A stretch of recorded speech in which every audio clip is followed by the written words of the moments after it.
The Agenda with Steve Paikin is made possible through generous philanthropic contributions from viewers like you. Thank you for supporting TVO's journalism. Tonight, we bring you two conversations about a very difficult subject: intimate partner violence. We visited Sault Ste. Marie last week to speak with two fathers, both of whom have experienced an unspeakable tragedy. Then we'll be joined by a group of experts to try to understand why intimate partner violence keeps happening, not only in the Soo, but sadly everywhere in Ontario. Two programming notes. First, tonight's program deals with a topic that may not be appropriate for some viewers, so please use discretion. And second, the case against Caitlin Jennings' alleged killer is ongoing. It's Monday, June 3rd, 2024, and that's next on The Agenda.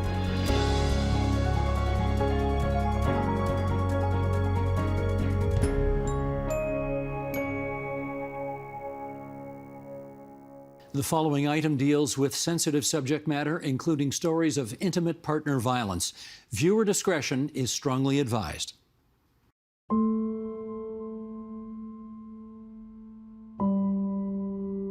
This was a gift we received from some friends of ours.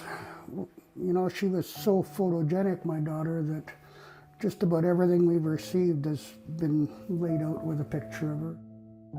And she liked to laugh, she loved to smile. And it was just the way she was. And my mother and my daughter there, I mean, God bless them, they're together in heaven right now.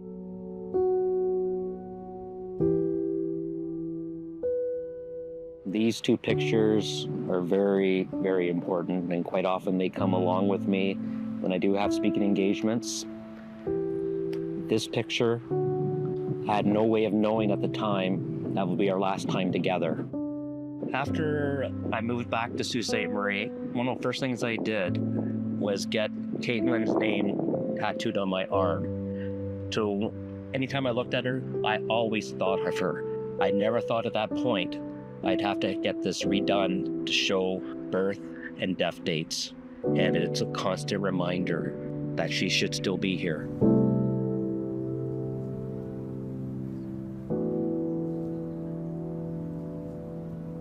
Brian, Dan, thank you for doing this, and let me start by saying just how awful it is that we have to be sitting here talking about this, but hopefully some good's going to come out of this conversation and others that you've been having. So why don't we start, Brian? Tell me about Angie.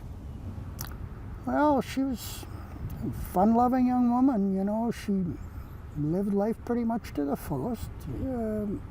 She was just always there to help friends or anybody in a dilemma, even strangers. If she seen someone that was a stranger having a bad day, she'd walk up and, you know, offer a gesture of some kind of kindness, because deep down she had a huge heart, and she had a big group of friends that were all the same way. You know, it's not the me thing. It was about love and care for the family and enjoying life and taking care of her children, you know what I mean?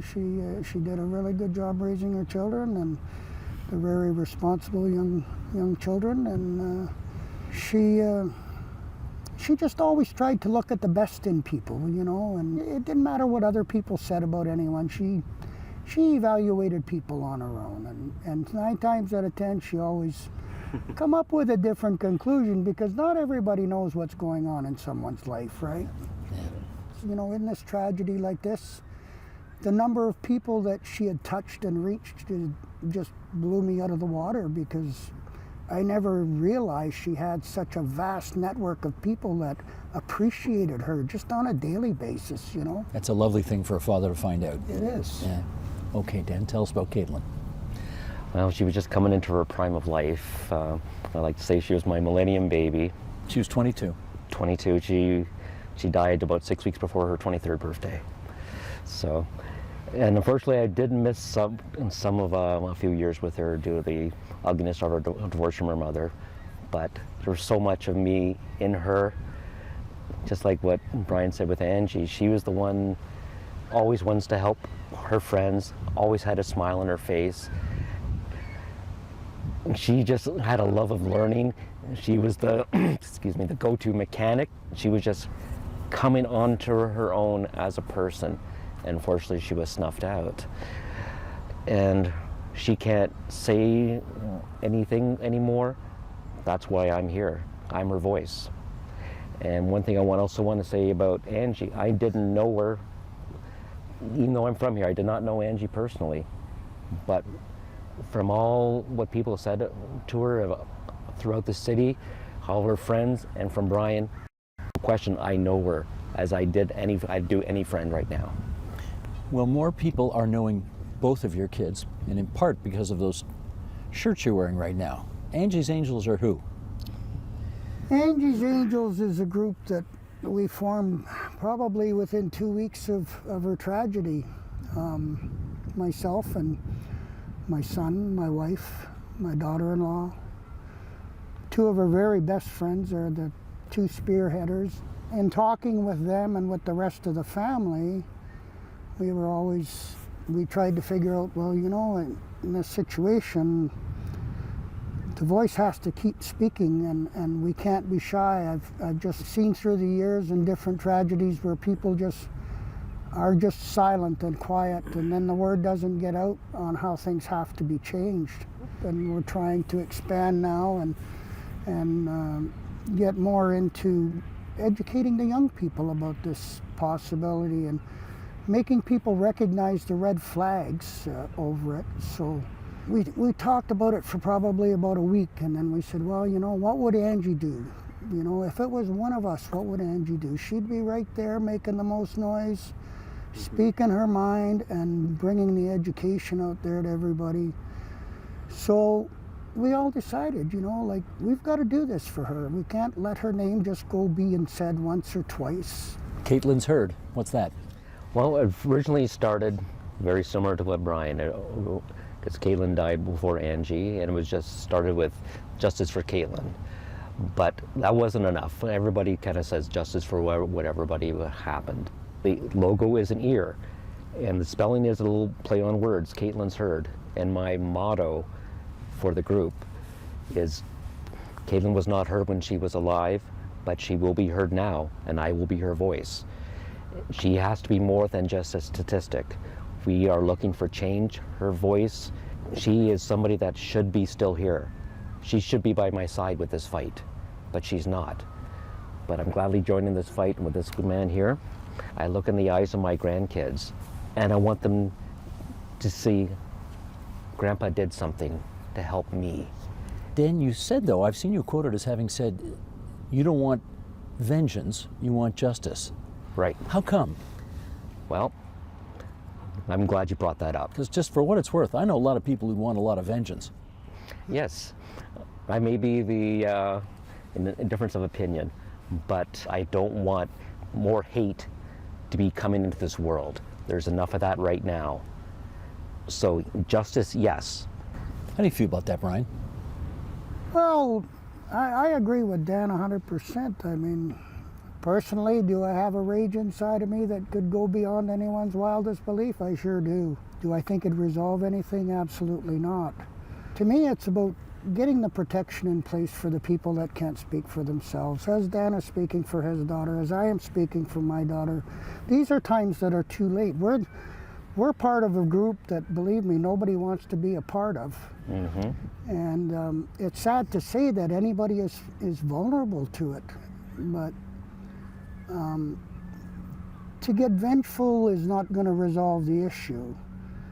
To get justice, as he says, or change some of these laws and the rules, give the police the power they need to get a grip on this, because that door has been closed for decades now. We're pushing for a change in these bills and then insisting that you know, our policing agencies, our justice system acts accordingly. I mean, to me, it just seems they're more concerned about the rights of an individual that does a nasty act. Okay, before we go there, and we will focus on that in a second, I think for people to understand what intimate partner violence is, they need to know what happened to your girls. Exactly. And I hate like hell to ask you this, but if you wouldn't mind telling us, how did your daughter die? Well, she was shot in her own home My granddaughter was there at the time. Hiding under a bed, I guess. Hiding under the bed, yes. My daughter, that was the last act she made, that she had received a phone call stating that he was coming there with a gun and to her house. So she had locked the doors, she went upstairs, she'd closed the bedroom door and put herself up against the door so he couldn't come through in there, and told her to get under the bed with your phone. Don't come out no matter what happens, just be quiet. And that's exactly what she did. So when he couldn't burst his way through the door, he shot her through the door because he knew she was just on the other side of it. And what did he do after that? Then after that he turned around and he left my daughter's house, and thankfully he didn't look for my granddaughter, but he had left my daughter's house and went to his ex-wife's house, who, you know, he had a background of this type of scenario in the past. But then he went to his ex's home and killed his own 3 children, which were, like, my daughter was with him for almost 3 years, and, you know, there was a lot of birthdays and family get-togethers and everything. Like, these 3 kids were like my own other grandchildren that I have. They were a part of the family, you know, and then after he did that, he turned the gun on himself. I mean, personally, was the man probably in his right mind? I don't believe so. What was the influence at this time? We've got no answers. So that's the horror your family has been through. Yes. Tell us about Caitlin's situation. With me reconnecting with her after a number of years, and the big trigger for her was when my previous wife passed away from cancer, and then that was her motivation to reconnect with me on Father's Day of 2022. Best Father's Day present any father could have. So we got to know each other once again, got to see her, and I will never forget the day that I got the call. It was 11:30 that night, July 5th. And I personally thought, when the policeman came, it was concerning my mother, who was in a nursing home. But as soon as he said, "Do you have a daughter named Caitlin in London?"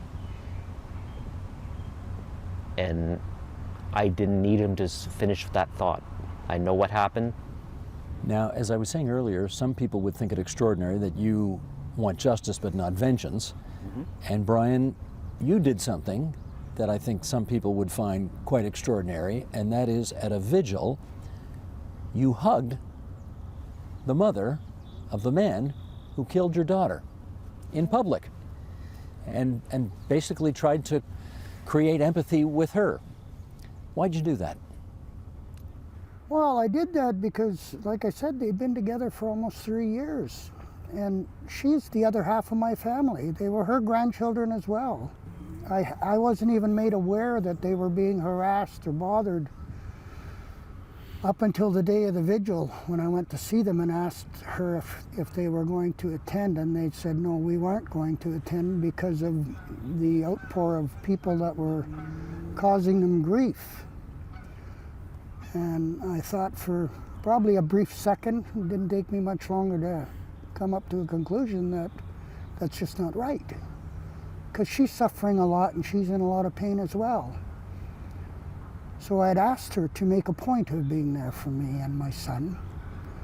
And I had told her before I get anything said and going that I wanted her to join us on stage. And I just asked everybody to show her the same courtesy and compassion as I've been receiving, because she lost the same. She lost a child, she lost 3 grandchildren, and she's a beautiful woman. She was one of my daughter's best friends. They got along great. To me, it just wasn't right that people treated them like that, and in a way it hurt me, because let's face it, if the shoe was on the other foot, they can't be held as responsible or accountable for what Bob did. To me, I just knew it would help the community a little bit too, that, you know, if I can show enough love and compassion to the parents of the man that took my daughter, then there's no reason why no one else can't give her forgiveness as well and show her some compassion. This is a hard question, but I'm going to ask it anyway.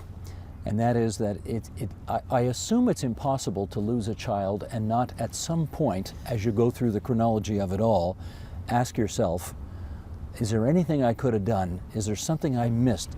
As you think about the time now, after the fact, you beating yourself up at all on any of this? At times, it's impossible not to. And I do know Caitlin was in and out of shelters. I have copies of text messages between her and one of her friends. She was hiding out 6 weeks before she died. I have survivor's guilt, of course. Her friend also has it even worse, because she was there, she knew more of the situation than I did. And I talked to her about that and said, you were there as a friend, you did what you could. But she had, unfortunately, made the same decision. And she didn't know where else to go. And that is the most horrible thing, that she couldn't reach out. I would have gotten her. But she needed someplace else to go, which she didn't know where to go. And that's so, it breaks me up all the time. And this is why we are on this fight. There has to be choices for people in that situation. Brian, how about you? As you think back on it, do you think? Well, there were some red flags there that we had caught, and we had brought them to her attention, because he was, as the narcissist that he was trying to isolate her and divide her from her family, because in his eyes, what he was looking for was his 3 children and my daughter and him to be a family. He pressured my grandson into a situation where we had him move in with us just prior to everything happening. Then after my grandson wasn't there, then he started picking on my granddaughter, and then she spent more time with her biological father. And then I think that was when she started to see the picture that, you know, it wasn't anything about her, it was all about him and what he wanted. And yeah, we talked about it quite a bit. Do we beat ourselves up over it every day? Darn right we do. It hurts every day. Not just me, my son has had a terrible go of it. The way things had happened with her, that he had given my son reassurance that he would never hurt her, and nothing like that would ever happen. It's not something that we can take onto our own selves, but the only way we can get comfort from not having done that is to get some changes made so that nobody else goes through it again. Exactly. That's what I wanted to pick up on, because you two are suddenly experts at something you didn't want to be experts in, and that is intimate partner violence, which we are hearing more and more about. Mm-hmm. In fact, 95 communities around the province have now passed resolutions saying that it's an epidemic and that something needs to be done. You know, of course, because you're at Queen's Park, there are a couple of bills going through the legislature right now. Mm-hmm. There's an amendment to the criminal code being considered as well. Right. If those changes, if that legislation proposed ultimately goes through, what kind of a difference do you think it will make, Dan, in all of this? Well, for the provincial level, they have to acknowledge that it is a factor in Ontario. So they have to name it before we can deal with it. And that's number one. Name it and track it, right? Because this bill would track it as well. Exactly. The provincial government was so scared for the longest time with the word epidemic. And they're saying it's not a health, this issue is not a health-related term. I completely disagree with that. Look at all the medical bills, physical and emotional toll this intimate partner violence does. How can you say it's not a health issue? Well, they say it's not a communicable disease. Well, that may be true, but it's a health issue. Look how much this hate spreads. Yeah. That's the problem. As for the federal level, this would help so many people in the future, because it defines any type of relationship people are with, present or past, any type of control.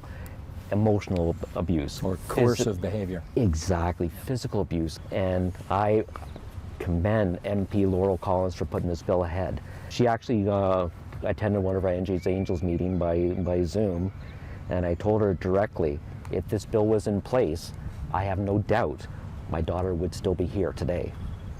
And so would mine. I mean, I firmly believe in this bill that Laura brought forward, because it covers the broad spectrum of this problem as a whole in so many different areas, you know, that I believe if it gets instituted, God knows how many lives it could save. And you shouldn't have to wait until such a tragedy happens or someone ends up in the hospital and almost died. I've had so many people contact me through Angie's Angels telling me stories from 50 years ago they went through this, and still nothing has changed. And you know, they're still dealing with it as seniors now, that they're still troubled by it. And that's why I talk about, you know, early education and stuff. But we've got to get a grip on it first, and our judicial system has to treat it for what it is. And the way I look at it right now is, if the government is supposed to be here to serve and protect the people of Canada, period, whether it be provincially or federally. It's all the same package. And if our concerns today are more about lost cars and vehicles, that's materialistic. You can buy another car, you can find them, or you can do whatever. But you can't bring back a life. You can't take away the tragedy that someone goes through for who knows how many years, that they may never get over. Somewhere the change has to start. I really hate to disappoint anybody, but if they think I'm gonna walk away from this before I get a change, they're wrong. You're talking to the wrong guy. I think there's a lot of admiration for you guys out there for the courage and the efforts that you're undertaking to get this done. So thank you for spending some time with us here today. I'm glad to. Thank you very much.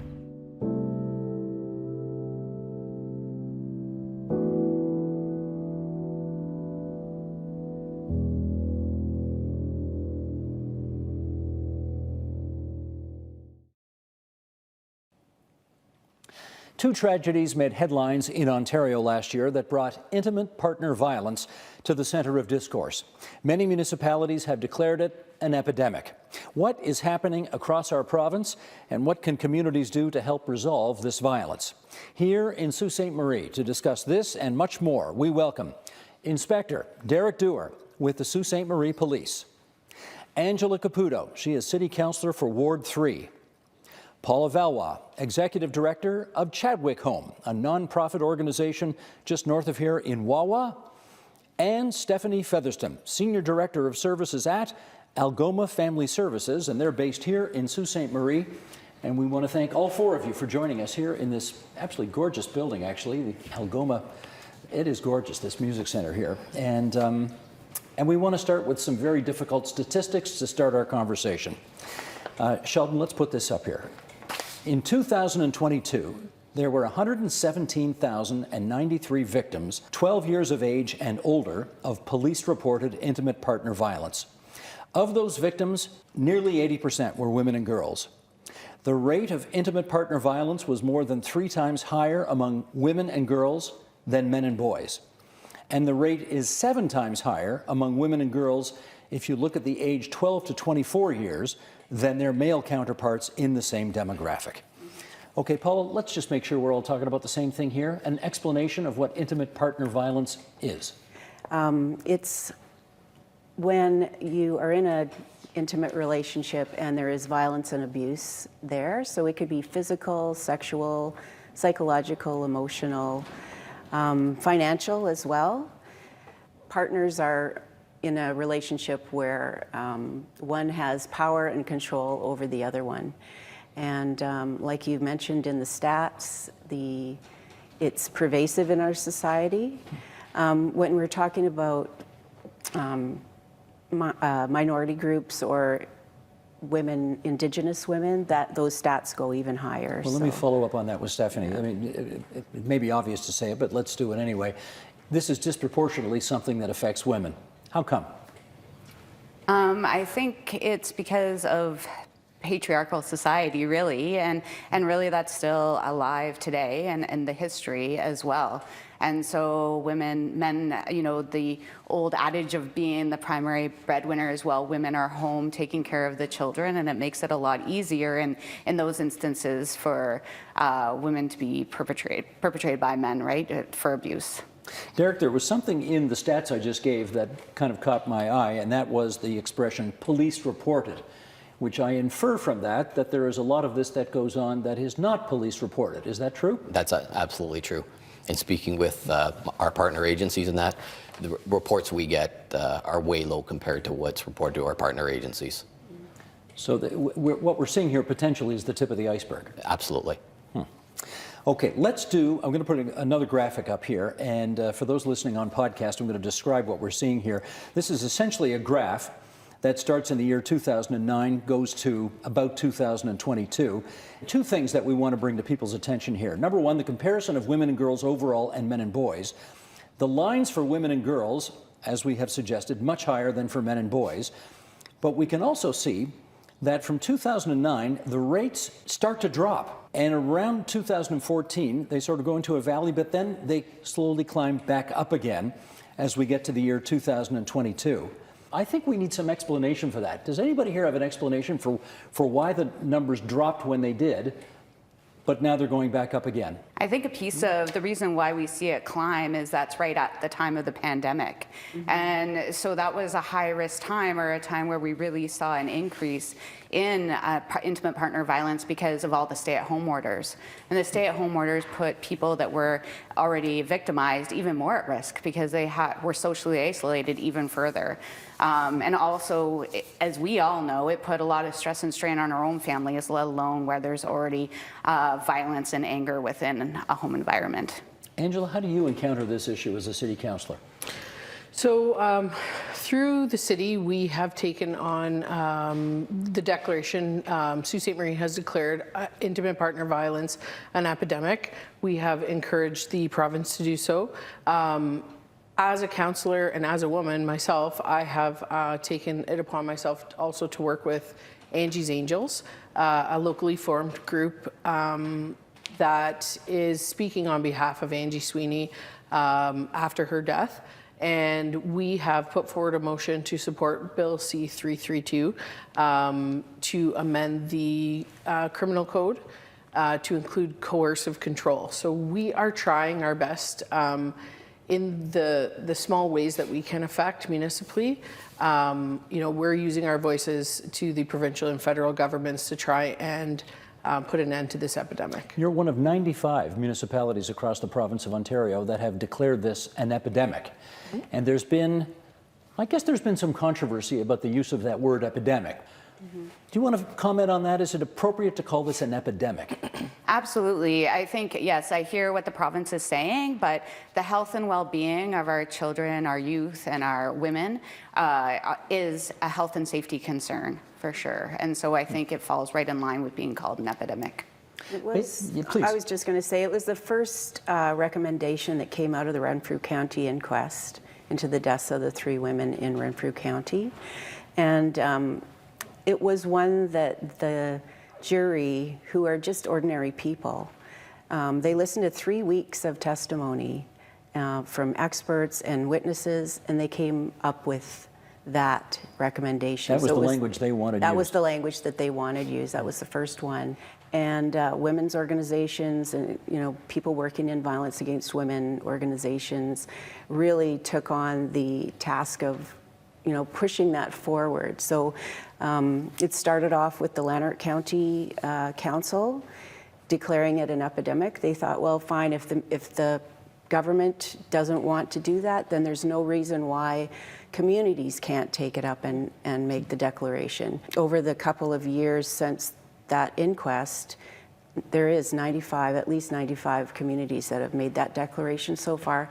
And I think even though it's largely symbolic, it's saying to women who are in situations where they're being abused that their community members and their council, their leaders, that we have your back. right? If I understand it as well, part of the motivation behind this, Inspector, was to say to governments and quasi-governmental organizations, of which you are working for one, this is a problem and you need to pay attention. Do you infer the same thing? Oh, absolutely, it's a problem. Anyone that's hung up on the word epidemic, in my opinion, is arguing semantics. This is a problem that needs to be dealt with. And as a police services, our organization takes this very seriously. We've recently implemented new measures to try and improve safety for victims.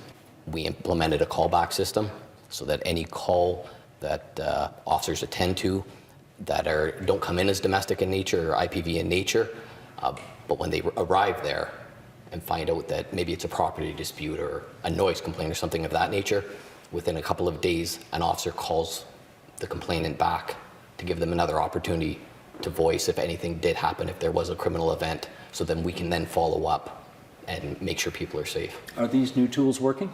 So far, yes. This started May 5th. The chief was at the Algoma Council on Domestic Violence. I believe Councillor Caputo was with him, and he implemented it then. There were approximately 253 calls that we've made since then, 17 investigations launched, and 4 people have been charged with domestic related offenses since then. How long have you been with the service? Over 23 years. 23 years plus. Yes. Is it worse now than it was? It's hard to say. Our numbers are declining. If you look at the stats locally from 2018 till now, we're down about 350 calls, which is pretty significant for our service. But I think that's due to underreporting on behalf of the victims. In which case, Stephanie, why is there still so much of this?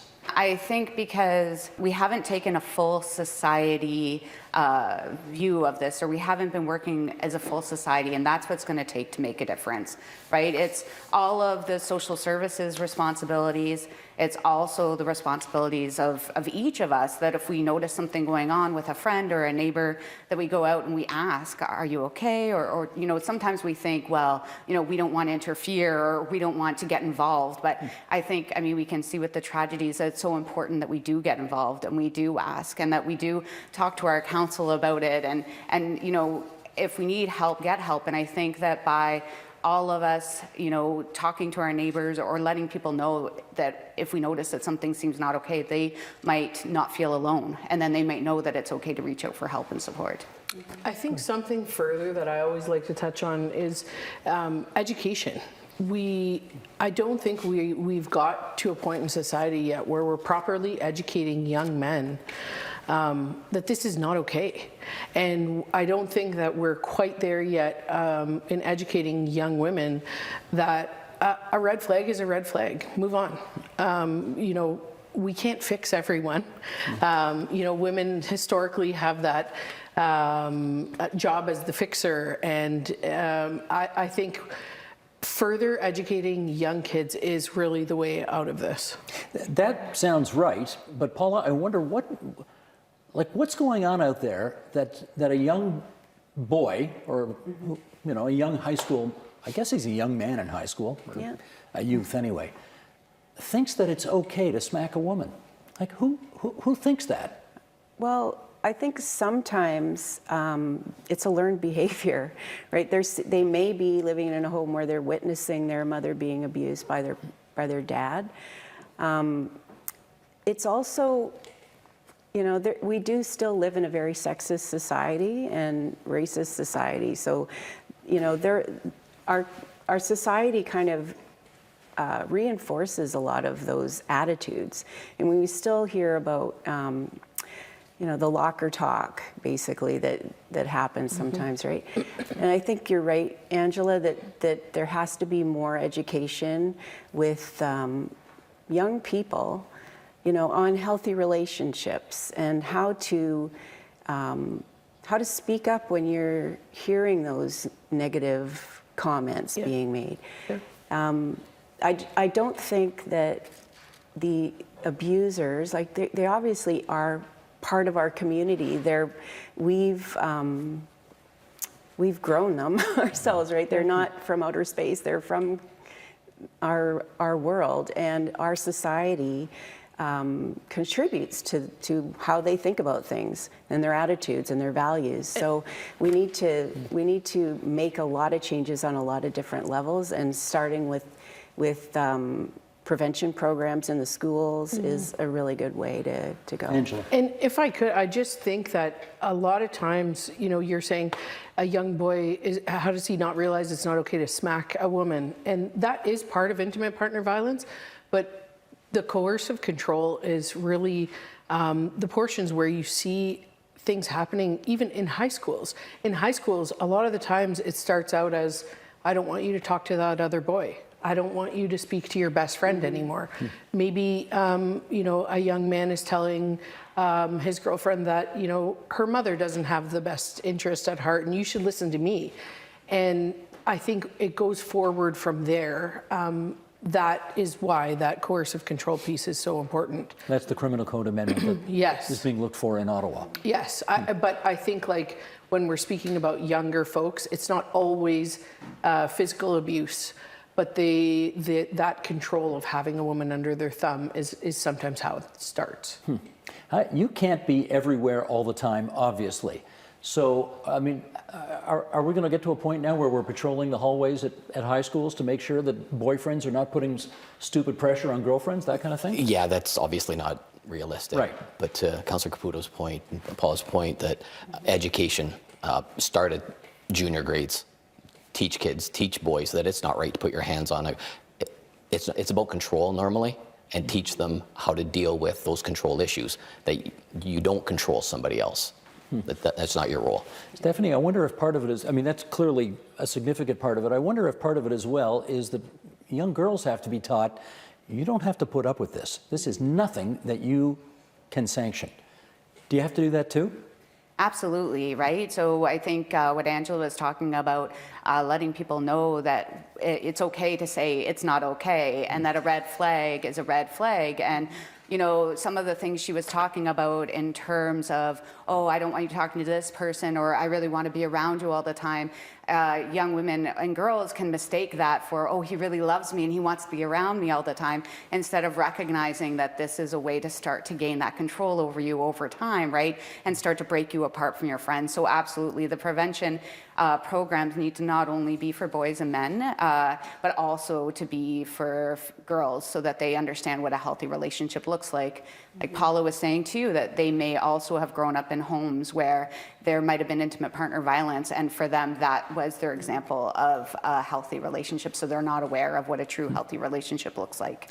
I'm going to assume that because you're on City Council, you've got a pretty good sense of the pulse of the community most of the time. I try my best. There you go. Okay. I'd like to know what happened in the community. I had a really interesting perspective on this, being a community member, but also seeing inside of City Hall.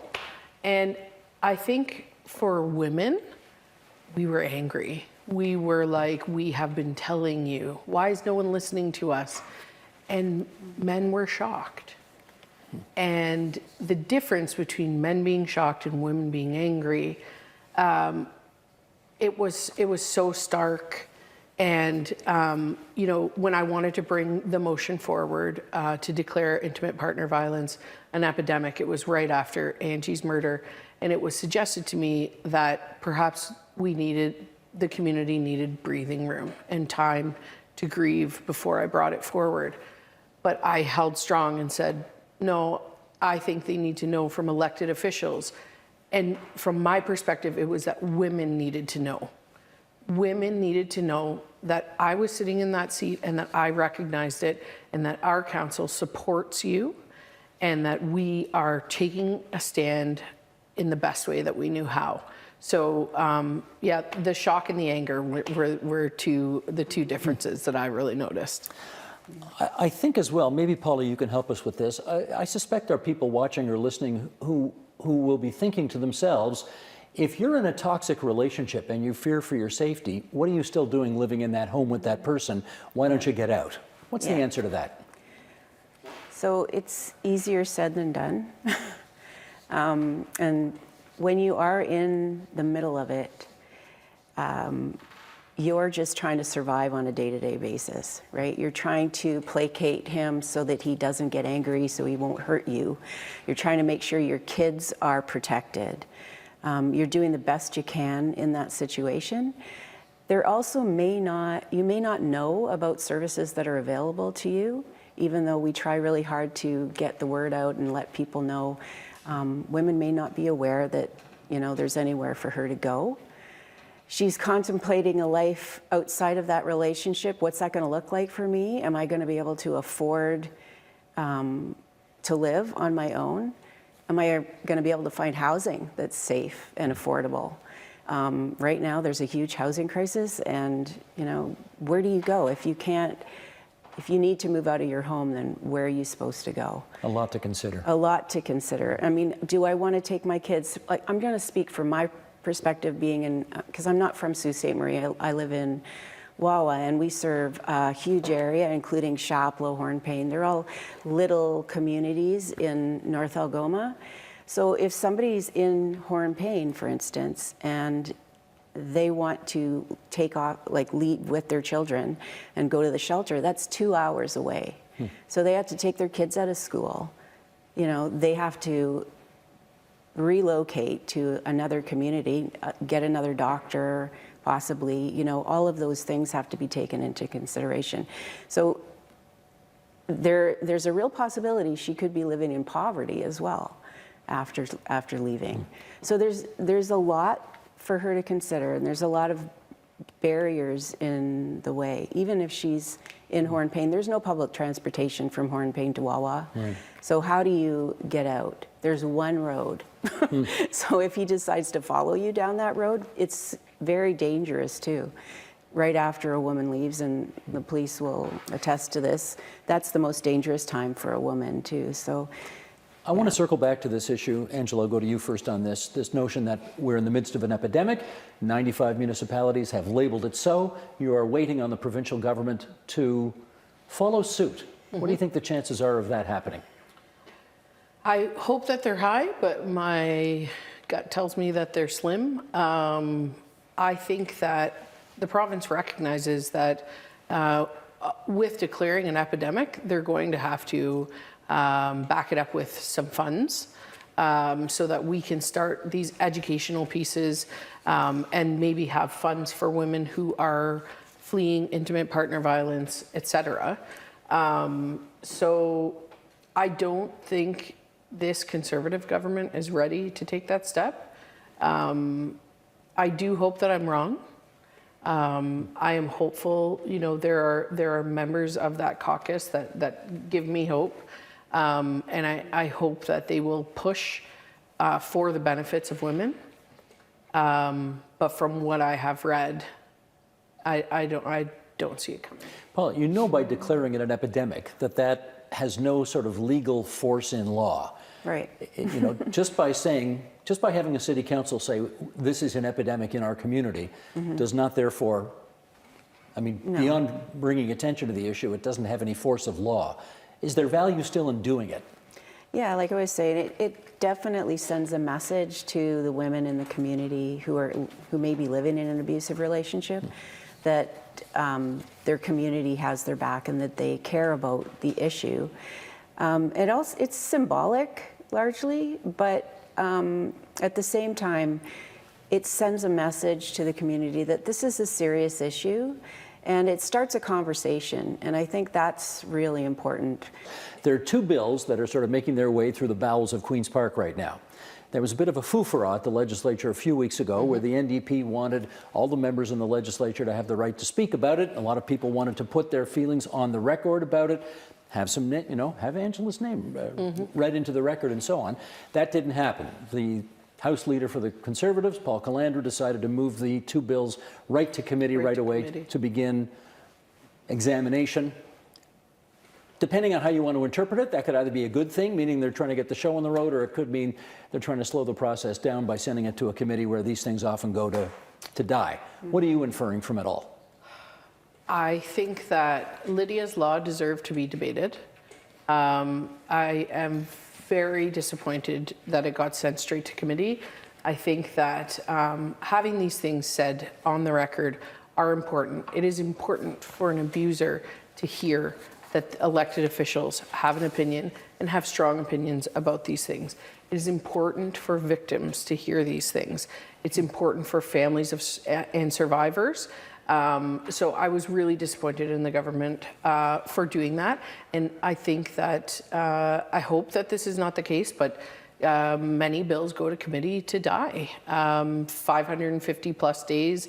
I mean, Lydia's law is about things not getting done in a timely manner. Sexual assault victims waiting and maybe never seeing their day in court. And so thousands of cases thrown out of court. So how for delays. How terrible to have Lydia come forward and bring this forward and say, you know, I just want my voice heard, to silence her again. How hopeful are you that these bills are going to see the light of day again and become law someday? I think that as long as we continue the conversation, so I agree with Angela, it was very disappointing. I agree in that there needs to be a voice, like we're having a voice right now to talk about this important topic, but I think that we need to keep the conversation alive. And those grassroots organizations, right, like Angie's Angels, they're integral, and they really are so powerful in the work that they're able to do to push things forward that sometimes we can't do in our roles. And so any support that we can put back behind them to continue these conversations, I always have to be an optimist and hope that they're not going there to die, and hope that they're going there for meaningful conversation. So I'm always hopeful, but I think that it's important that all of us in our roles continue those conversations and continue to support the grassroots organizations that are trying to move these things forward. I don't, well, I was going to say, I don't mean to get so graphic here, but I think we have to get a little bit graphic if we're going to talk about this, because we need people to understand how serious it is. We've been talking about Angie. Angie was killed in her own home, shot by a obviously very disturbed man who somehow got a gun, despite the fact that he was known to police, that he'd assaulted a police officer in the past, that he had a very troubled background. And I guess I'm not laying this all at the feet of the police, but somehow this guy who was known to be a problem got a hold of a gun and went and killed somebody in her own home, where she should feel as safe goes. Do we know how that happened? How he got the gun? Yeah. No, we don't. We've been investigating that, and unfortunately, we have been unable to determine where he got that gun.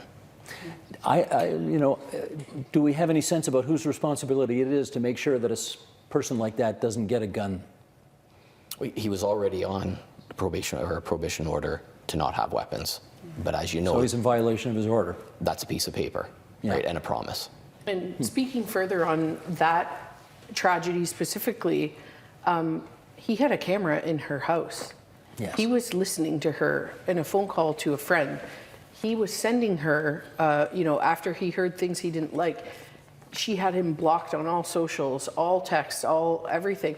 He was sending her e-transfers for 1 cent with, terrible messaging.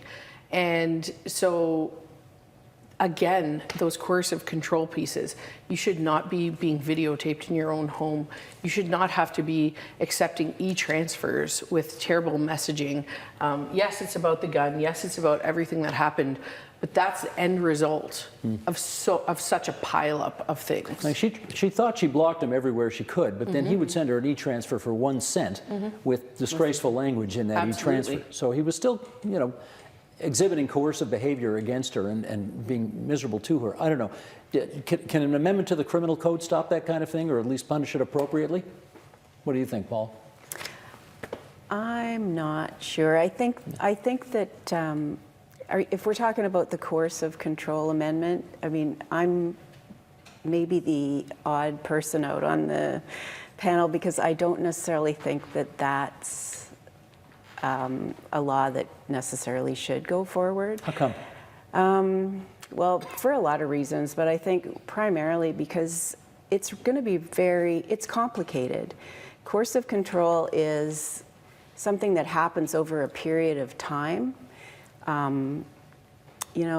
It's a look that a guy will give to somebody, and she just knows, uh-oh, I better change my behavior, right?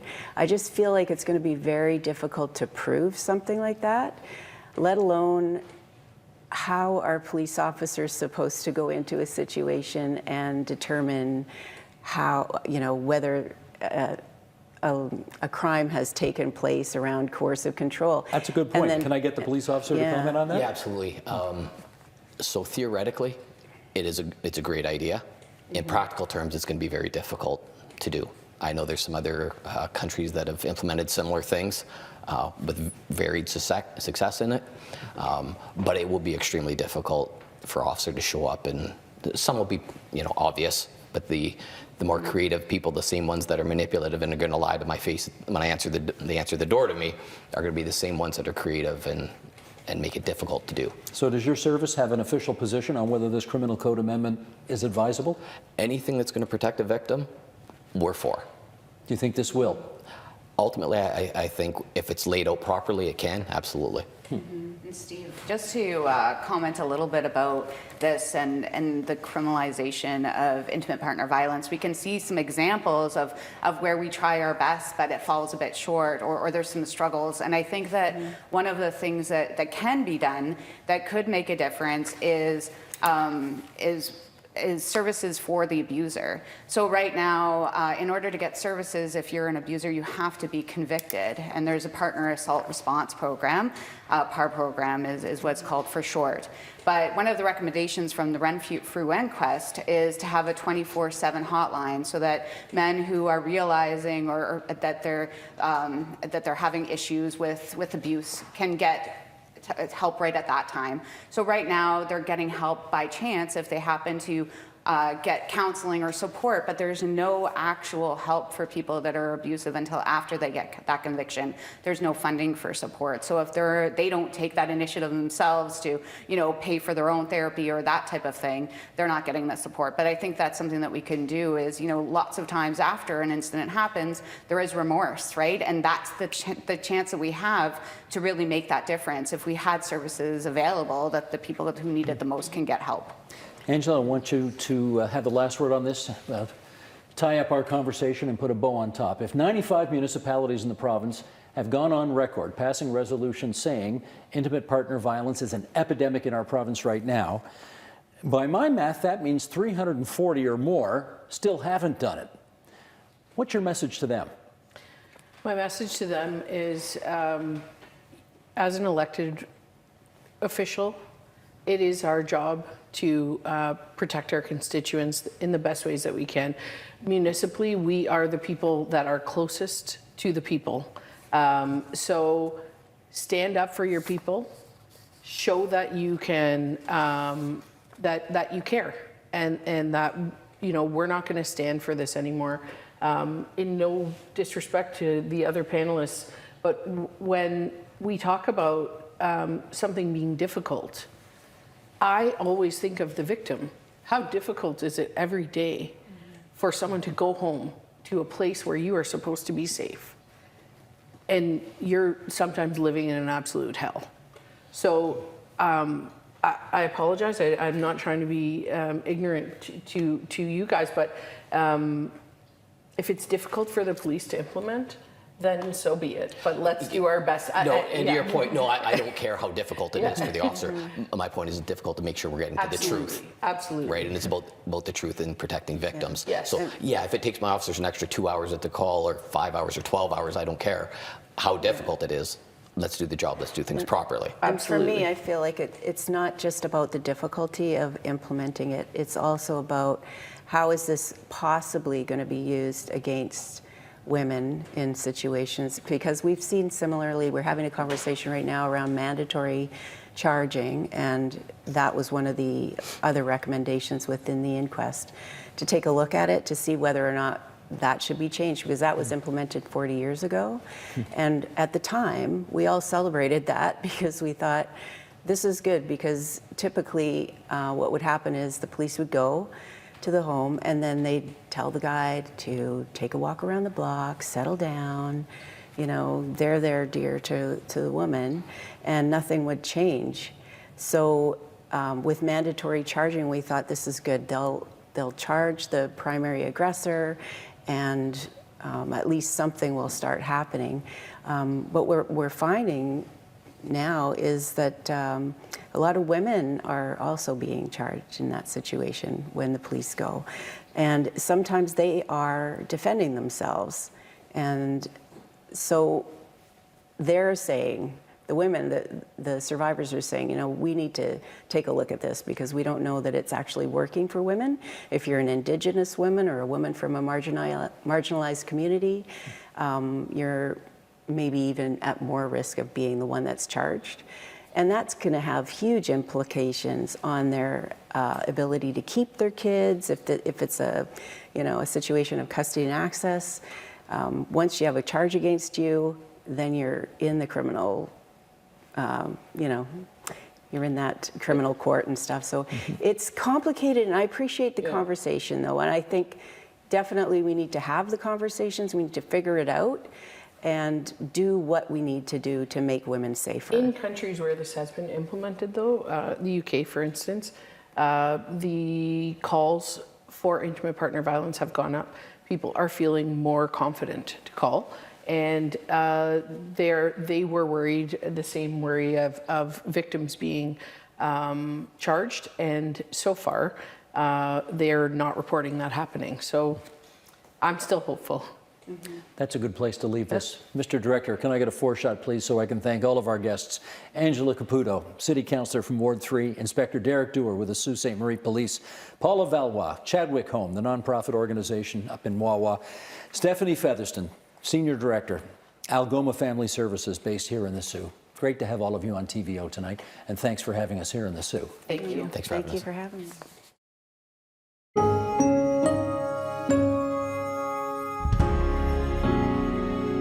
Coming up Thursday on the agenda. You know, in the last days of the liberation of France, and just that scene, I can almost visualize it because I've seen scenes like that. Just what it's like to walk out of a war zone and to see the destruction that had been wrought by a withdrawing army. I've seen that, and it's not a pretty sight. That's Thursday on the agenda.